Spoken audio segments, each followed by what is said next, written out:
welcome to GameSec. It's Left in Japan 9. You would think after 8 of these we'd be scraping the bottom of the barrel, as some people say, but we found a bunch of good games to play still. Actually, I feel I've got some really good ones to show, and let's just start off with that right now. Me too.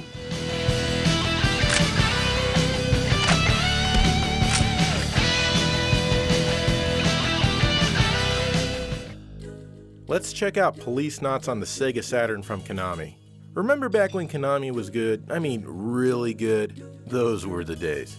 Back when 16-bit masterpieces like Hideo Kojima's Snatcher amazed those of us who dared to play it. And that wasn't very many of us judging by the sales numbers. And it's a sad thing too, because if Snatcher had sold better, then maybe we would have gotten a spiritual sequel, Policenauts.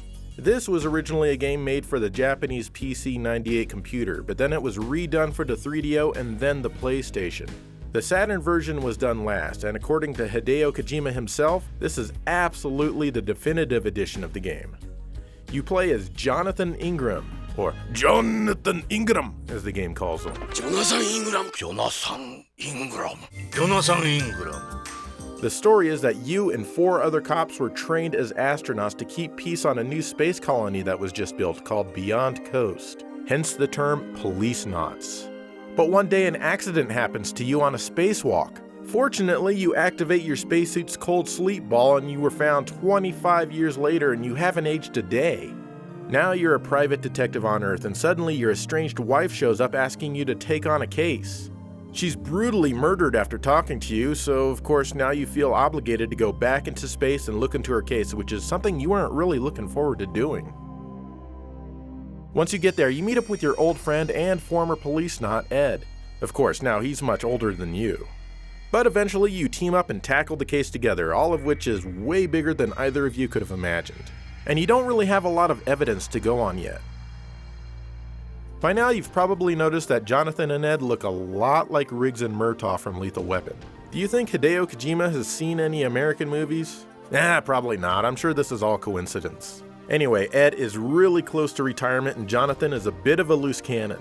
Oh come on, this is not based on Lethal Weapon at all. I mean, Mel Gibson doesn't have blue hair, these guys are completely unique and different. Hideo Kojima is a god! And the fact that Ed is afraid to use his gun because of a former incident is more like Sergeant Pal in Die Hard, not Murtaugh in Lethal Weapon. Yeah, it does kind of sound saxophone-y, kind of like Lethal. Okay, Hideo Kojima gets all of his ideas from Western entertainment. Enough already. Oh well, I kind of like the homages, to be honest. Speaking of Hideo Kojima, he was very hands-on with this game. He wrote the story, helped with the script, did some of the graphical effects work, helped write the manual, and more. He's a busy guy. This is a digital comic style game if you haven't already figured that out by watching everything I've been showing you. You might also have figured out that all the text is in English. That's right, this game was never released outside of Japan, but Policenauts.net translated it into English for the PlayStation a few years ago, and eventually a Saturn patch was done as well. They really did do an excellent job through and through. The voices are all still in Japanese, but that's okay by me. The font chosen looks a bit jumbled, but it's still very readable. It actually looks a lot better on a CRT. The game itself is very easy to play. Just ask people lots of questions over and over and show them everything in your inventory multiple times and be on your way. Sounds boring, but it's really not. Everything works very smoothly and it's never hard to do what you want to do. The Saturn version even lets you use the stunner light gun in the shooting scenes, just like Snatcher on the Sega CD. And really, that helps out a lot. However, you can shoot anywhere on the screen, unlike Snatcher's simple 9-box grid. The stunner is also way more accurate than Konami's Justifier. You can still use the normal controller or the Saturn mouse if you want though. I'm not sure if the American mouse is compatible.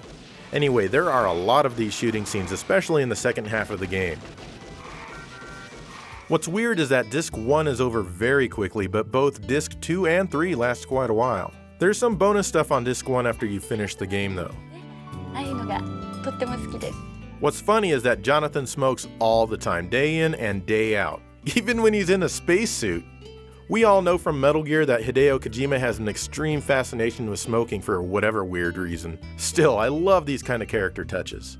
We also have Ed's staff, which consists of Dave, who loves hamburgers just like me, and Meryl from Foxhound is introduced to the gaming world here.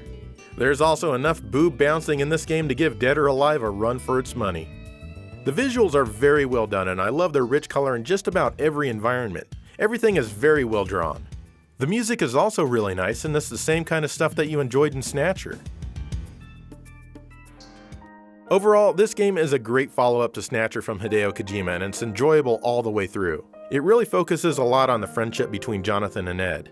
There's also some grisly imagery here and there. But even worse, there are lots of cuss words, so please protect your innocent children from this game. You can't skip any of the voice dialogue though, and the voice actors speak really slow, and they keep rewording their sentences and saying them again and again as if they don't think the player has quite gotten the point yet. Hideo Kojima could really benefit from a good script editor. Still, this is an excellent game, and I just can't recommend it enough. I love the nods to Snatcher in here and lots of other random things to find. Be warned though that there are some parts in this game that don't allow you to save, and there is no pause button. So make sure you've allotted yourself lots of free time whenever you start to play this one. All said and done, it'll take you between 10 and 12 hours to complete this one, which honestly is the perfect length for me. It's not too drawn out like a lot of games are. The sad thing is that Konami supposedly did begin work localizing this game for the US on the Saturn, but canceled it because they claimed they couldn't match the English voice actors up to the animated scenes. Wow, Konami, you don't want to try too hard, do you? Still, I wonder how badly censored it would have been. So, is it as good as Snatcher? No, not quite, but it's close. I love games like this, and I'm glad that I was finally able to play through it properly. I really wish Hideo Kojima would make more games in this style.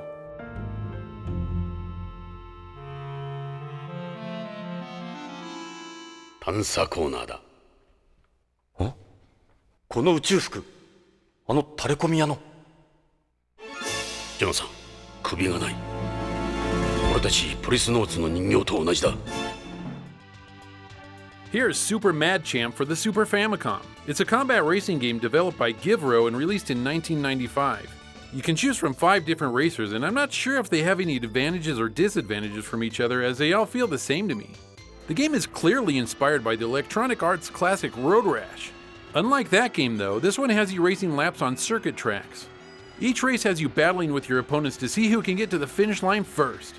The combat is a lot like Road Rash, but I never really felt the same satisfaction of knocking my opponents off their bikes. I think that part of it is that every time you use your weapon, be it a chain or your foot, your bike straightens up, which causes you to veer away from the person you're attacking. On straightaways, this isn't a problem, but battling on corners is where it's totally noticeable. Probably the most fun part about this game is that when you crash, a fellow racer will get off his bike and do his best to make sure that you don't finish the race. And you don't care if the race is over because you've got work to do kicking this guy's ass before you continue. Fighting off of your bike is basic, as you have a jump, block, and 1 attack button. It's pretty fun, and you can actually pick up one of the motorcycles and throw it at your opponent. Who's not finishing the race now, punk? Huh? After you've pummeled your opponent or just gotten bored of fighting, you can get back on your bike to finish the race. Hell, if you don't like the bike that you have, go ahead and take your opponent's bike, it might be better. The cool thing is that if it's better, it's yours from now on. The bad thing is that if you really like your bike and your opponent steals it, it's gone forever or until you have enough money to buy it again. Although you won't get any money for finishing a race in last place, you will have the satisfaction of knowing the guy you just beat up will think twice about attacking you again. So there's 3 GPs to race in, and each has multiple tracks. You can tweak aspects of your bike to help you get the most out of it for the next race. And when you get enough money, you can of course buy yourself a new bike. These do go faster, but like I said, you won't really notice it while racing, as it feels like you're doing the same speed as your old bike.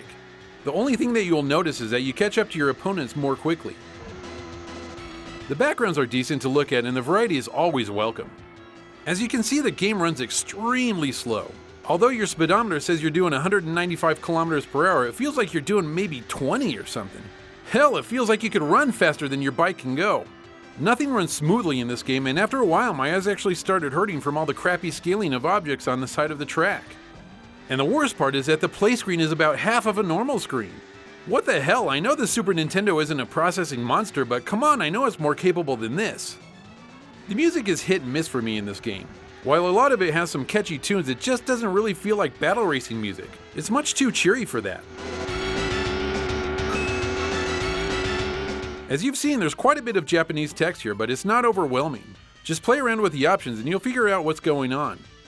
Even though the game has frame rate problems, I still found myself having a fun time in short spurts. I'm not sure if it would have been very successful if it was released in the West, and maybe that's why it wasn't.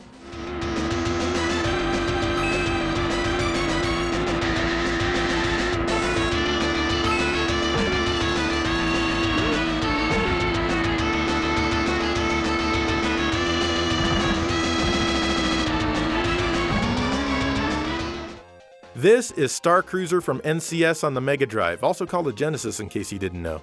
This was a very early release on the system in Japan and ported over from Japanese computers. It's a first-person adventure game with some RPG overtones. I've always wanted to play this one, but could really never do much since I didn't understand what was going on. But now with the new translation being done by Celsion, it's much easier to get into and enjoy. Basically, Earth has been at peace for over 200 years, but now a military force called Void wants to take over the entire galaxy. You're part of a small battalion with the hopes to put a stop to their evil and nefarious plans. As you can plainly see, the graphics are constructed almost entirely out of polygons and everything you do is in the first-person perspective. You can even fly around in your spaceship and engage in space battles. When you're on a planet, you're in what's called a land tank. You're going to spend the majority of your time in this vehicle. Your first mission consists of stealing the Void's prize craft called the Star Cruiser from one of their bases in space. You're successful, but it needs a lot of repair work and the such. So you'll keep going to different bases and dumps to rescue people and acquire parts for repair. When you're in the bases, you do a lot of fighting with enemy vehicles. You have normal lasers which are fast and weak, but they can often shoot down enemy projectiles. You also have a heat-seeking missile which can do more damage, but they're pretty slow. Usually there are a lot of keys to find around the various corridors, and often the enemy will drop one if need be when they're defeated. You'll be unlocking a lot of doors. But this isn't all you do. Sometimes you have to go into one building to unlock access to another. Also, if you're outside of the domes on the planet's surface, you'll often lose health quickly unless you have a strong shield. So be sure to pick up these shields every time you find them. The game can be kind of repetitive, but it's still very fun to play and I want to keep progressing further. One thing that kept biting me in the ass is that I always forgot to save my game. In fact, you can save almost anywhere and I'd get super far into a dome and then die. Then of course I have to start way back from my last save, which is at the beginning of the dome. So remember to save as much as you can. Also, each time the game returns to the title screen for any reason, the control will default to normal when I prefer the reversed mode. The game does not save your preference, so be aware of that. The space flight and battles are fun, but searching for other worlds is tedious. In fact, I'm not sure if you can even get to other worlds just by flying straight there. Thankfully, you can just call up the map and warp to where you need to go, so problem solved. The visuals haven't aged very well, but keep in mind that this was made long before the likes of Doom and whatnot came around. The pattern textures on the polygons are kind of ugly and the frame rate is crazy low. Also, objects can disappear if they get too close to you as the game can't draw them. Same goes if you have multiple enemies on screen. If there's 3 or more, you usually don't see one of them until there's 2 or less. Fortunately, all of the dialogue scenes and stuff like that are done with 2D visuals and look nice and crisp. The music, on the other hand, is outstanding. Toshiya Yamanaka did a great job and he definitely deserves recognition for his contributions here. I think this would have been a great game to be localized and brought out in 1990. It would have been a nice game to show what the system could do at the time, and I think it would have been a hit. But I guess they only wanted games with tons of action. In 1993, Namco actually began localizing this one for a US release, and it even appeared in EGM under the name Star Quest. Sadly, it was cancelled, but we almost got it! Oh well, 1993 would have probably been too late for it anyway. Still, check this one out if you have the ability to play the English patched version. You can't deny that this game was really ahead of its time.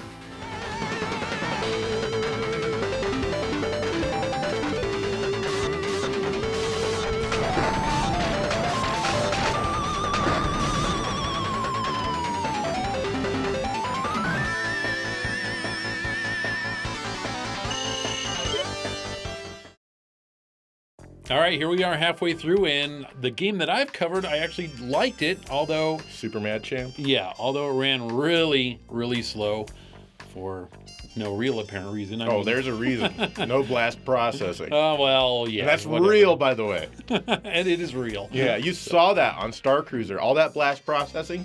Come on.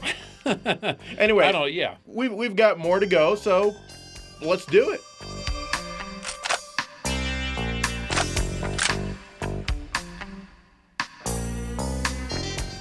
This is Chalvo 55 for the original Game Boy developed by Japan System Supply. This developer hasn't made a lot of games, so you might not have heard of them before, but they've got some talent. This super puzzle action game was released in 1997, which as you know was very late in the Game Boy's life considering the Game Boy Color came out in 1998.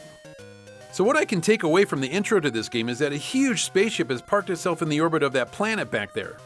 That really cool bald-looking scientist must sense that these guys aren't friendly and sends his robot to the spaceship where all the action takes place. Once aboard the ship, it's your job as the robot to find 5 crystals which will open up the door to the boss. After defeating the boss, you'll move on to the next stage. Pretty nifty, huh? Besides the boss battle, there luckily aren't too many enemies roaming around each board, which leaves you to the puzzle and platforming parts of this game. And trust me, after the 3rd level, you'll want to concentrate on the puzzles and controlling your robot. So your robot can transform into a bouncy ball. And of course, while he's in this form, all he does is bounce and all you do is control where he lands. I spend most of my time using the bouncy ball because of course it's the fastest way to get around. When the robot is in the robot form, he can walk but he can't jump. The only other thing he can do is push certain objects around the screen. Even though I like controlling the bouncy ball the most, you can't always use it. Each stage is loaded with spikes on the ceiling and on the floor, and if you hit these, it's instant death. So of course you're going to have to do the slow walk so you don't die. And since this stage is played over a bunch of screens, you do have this awesome map to help you figure out where you are and also the rooms you visited. The detail is just amazing and is probably the most detailed map I've ever used. Obviously I'm kidding, but the map is helpful to know which rooms you visited. Another great feature is the ability to scan the room you're in so you can get a sense of where you need to go and to see if there's a crystal you need to collect. The puzzles in the game can be tough, but with some persistence you'll figure them out. If you can't figure out a puzzle or you've placed a block somewhere where it doesn't belong, all you have to do is leave the room and come back in and the puzzle resets itself. So don't be afraid of trying to place something somewhere because it is reversible. For a Game Boy game, the graphics are nice and each stage looks different, so it's got a lot of variety. The music is the same as each stage has its own tune. For the most part it's enjoyable, but there are a few tracks that I don't care for, and since they all loop constantly it can be annoying. But overall I did enjoy it and it fits perfectly for this kind of game. There's not much Japanese here, so if you're like me and you can't read it, then don't worry because you'll be able to figure out how to get going with no problems. Try this game, you might like it.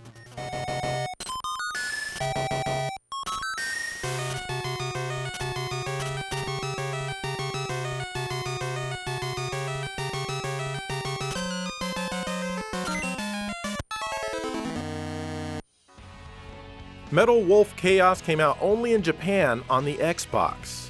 The premise of this game is completely awesome. America's in trouble and under martial law. You play as President of the United States and you're waging war in your own personal mech to restore freedom to the land. Okay, let's party! Welcome to the White House. That right there makes the game insanely awesome. Running around blowing people and things up all in the name of righteous freedom. Each bullet that you fire in the game is loaded with a heavy dose of justice. The bad guy is the vice president who performed a coup d'etat on your ass. Of course, he also has his own personal mech. I mean, why wouldn't he? He's the vice president. And naturally, he's evil, and he's got the news reporters thinking that you're the bad guy. The President of the United States, the bad guy? Yeah, right. Anyway, your mech is equipped with several different kinds of weapons, each with a limited amount of ammo. At first, you feel fairly underpowered as your weapons are pretty weak. You can pick up a little bit of extra ammo and money as you destroy targets around the stage, and trust me, you're gonna need it. Each stage has lots of primary targets to destroy that look like these tall structures. Most missions also have secondary objectives like destroying mechs or stopping poison from spreading. As you play, you'll often be accompanied by a news helicopter who's reporting live on your perceived misdeeds. No matter what you do, the news spins it so that you look like the bad guy. Wait a minute. Before Metal Wolf could seize the area, under military orders, the soldiers blew up the Alcatraz cannon. Simply amazing! The US military gets the job done no matter what. Between rounds, you can save your game, generate and equip lots of powerful new weapons and things of that nature. There's also a map where you can choose which part of America you deliver your full artillery of freedom to next. And you can't stop until you save America from the vice president and make it the freest country on the planet once again. Jody, how's my schedule look for today? You've got a conference and dinner party at the Japanese embassy regarding wildlife protection. Oh yeah. Sorry, but I'll have to cancel that. I'm heading out to save America. During gameplay, you also have limited jumping abilities as well as a cool dash move which you can use in the air. The controls all become second nature very fast and the game plays very smoothly. You'll never have an issue doing what you want to do. And of course, it's really fun and definitely one of the better mech games I played, even if it weren't for the story's concept. The visuals are pretty good for their time with lots of debris and smoke on screen when things blow up. Like most Xbox games, it's in 480p, but sadly not in 16:9. Though to be honest, none of From Software's Xbox titles are in widescreen. The sound is fantastic, and even the music is pretty good. Some of it kind of reminding me of Jet Set Radio or something. That might be pushing the comparison, but whatever. Why this game was never released outside of Japan, I have no idea. I mean, come on, it was made to be enjoyed by Americans. And holy hell is it entertaining to a comical degree. Almost everything in the game is in Japanese except for the voice acting, which is all in English. Mr. President, the Alcatraz cannon just started to recharge. I'm on the move. I'll smash it faster than a Florida recount. The between stage menu where you deal with your weapons and stuff is all in Japanese and requires a bit of fudging around, but it's worth figuring it out and pressing forward. This game truly makes me feel like I'm President of the United States. I mean, come on, it's gotta be the closest thing to actually being elected. The game goes between $150 and over $300 currently. I recommend buying 2 or 3 copies just in case you accidentally step on the disc and break it in pieces.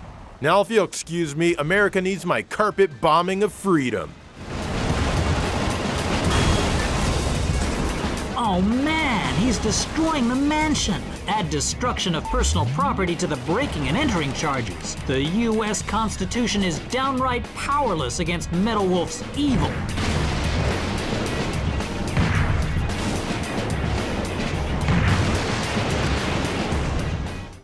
This is Densetsu no Staffy or Starfy for the Game Boy Advance, developed by Toei and released by Nintendo. Yes, I know there was a game called The Legend of Starfy that was released on the DS outside of Japan. That's the 4th game, but the 3 previous ones were only released in Japan, and this is the first one. You play as Starfy, who is obviously a starfish. Whoa, wait, that's wrong because he's a sea star. That's the correct terminology. You can't use the term starfish anymore since they totally get offended by that. Anyway, like I said, the series started out in Japan and you play as Starfy. There's a ton of dialogue in this game and it mostly revolves around the story from what I can tell. If you can read it, then great, you might get more enjoyment out of the game. I can't read it and I'm fine with that, so I just push the start button and that bypasses all the text and gets me back to the action. And the action in this game is good. Starfy isn't confined to water and he moves very well in and out of the ocean. He doesn't have all of his moves at the beginning of the game, but it doesn't take long for him to learn them. He attacks his enemies by doing his spin move, and he also uses this move to break certain blocks. You can't just keep bashing that button because after a few spins he becomes dizzy and slowly falls to the ground.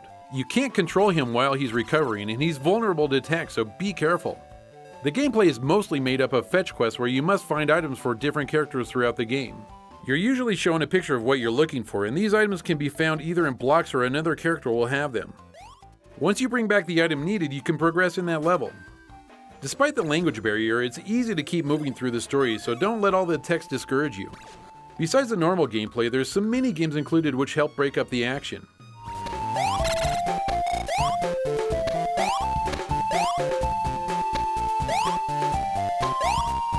The second game, simply called Densetsu no Starfy 2, came out a year later and it feels and plays pretty much like the first game. The only difference that I can see here is that there's an overworld map that shows you the level you're on. Hey, wait a minute, wasn't this boss in the first game?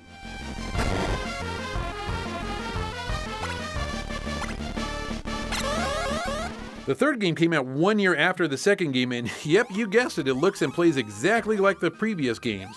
This time around, the graphics have been upgraded and look better than the first 2 games and they've added more layers of scrolling. I really like this and it gives the visuals some much needed depth. Also in this title, you play parts of levels as a girl sea star and she controls just like Starfy. Hey, what the hell is the same first boss again from the previous games? I don't know what's going on here, but whatever, I can beat this boss with my eyes closed. I mean, I've done it twice before. All these games are very simple, and I can't help but get the feeling that these were made as entry-level games for kids or people new to gaming. Well, as you know, I've played video games the majority of my life, and I still like playing these titles, so maybe they're just made to be simple, fun, and not very challenging. Either way, if you're up for a fun experience without much difficulty, then try the Starfy series.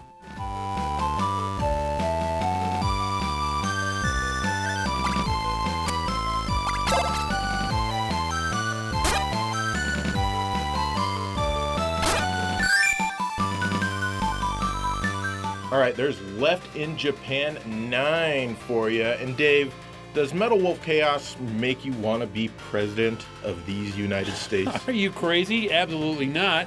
Maybe vice president, but Oh yeah, so you could perform a coup d'etat. yeah, coup d'etats are awesome. Anyway, Policenauts is awesome. My favorite game covered this episode. What was yours? Probably that game about the sea star or starfish or whatever. it Oh, was. that one stupid thing. Yeah, it's good though. Yeah. Anyway, what are some more games that you feel would be good for us to cover that never left Japan that we haven't covered in our 8 other episodes? Let us know. In the meantime, thank you for watching GameSack.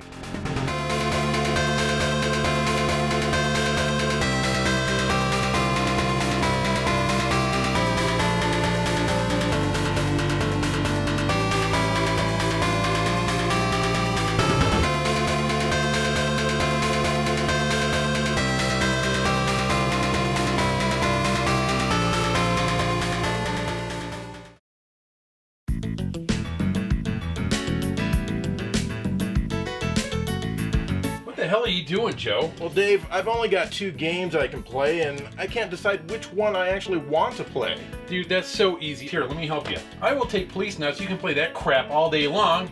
And you know what? Since I really don't know the backstory to Policenauts, I better take your Snatcher so I can get the backstory, right?